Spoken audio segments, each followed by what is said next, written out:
Omusumba w'essaza lya Masaka MWEBALE asiimye ab'ekitongole ky'enguudo ekya UNRA olw'okuzzaamu bannamasaka essuubi ery'okulamaga e Namugongo nga babateerawo oluguudo we basobola okuyita oluvannyuma lw'oluguudo okubomoka olw'amazzi. Bino nno abyogeredde Gaba Seminare bw'abadde atikkira abasaserodooti abaweeredde ddala 48.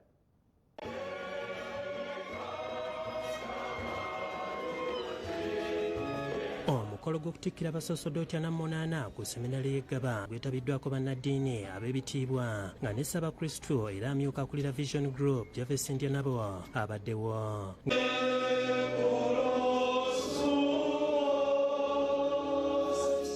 Brothers and sisters, all of you present, protocol observed by the powers entrusted to me by the Uganda Episcopal Conference.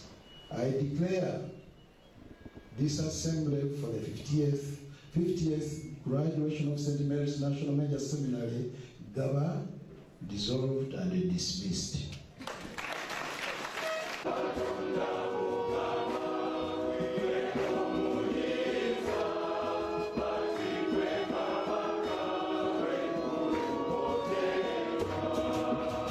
Okutikkira abasaserodooti kuwedde kuzzeeko emmisa eyimbiddwa omusumba w'essaza lya Masaka BP.JJUMBA.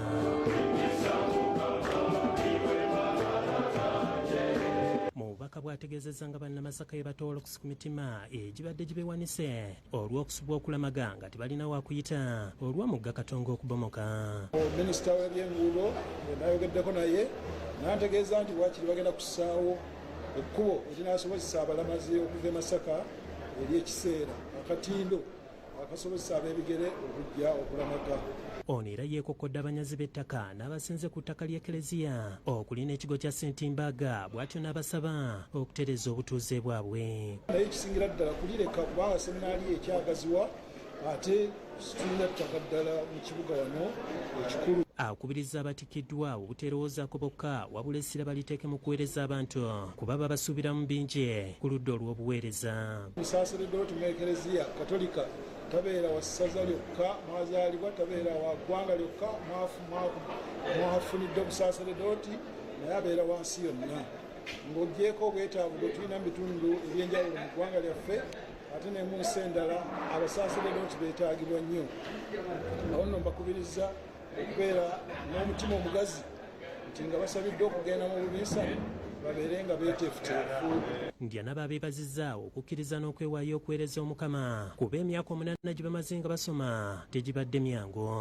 Ekyokusooka mbeebaza okukkiriza ekyo ky'Omukama yabayita ne bakkiriza ne bagamba buli omu n'agamba nzuuno wano Mukama ntuma nja kukola ekyo ntumye okukola. Tubeebaza nnyo, tujja kubasabira emirimu egyo gye bagenza okukola bagikole bulungi. Francis Kagolo omu ku batuukirwako amawulire mu lupapula lwa New Vision ng'abadde awerekedde ku Deacon Martin Nkulunziza omu ku batikkiddwa amwebazizza okubeera omwetowaze era ow'empisa nga kye kimuyambye okutuuka ku buwanguzi buno. Ebintu ebikulu nnyo mu seminare omuntu atalina mpisa si mwetowaze tasobola kumalako. Tumusuubiramu Omukama okumukozesa ebikulu eby'amaanyi okubeera omuweereza omulungi byonna gy'agenda kuweerereza. David Sekayombya yakusakidde eggulire lino.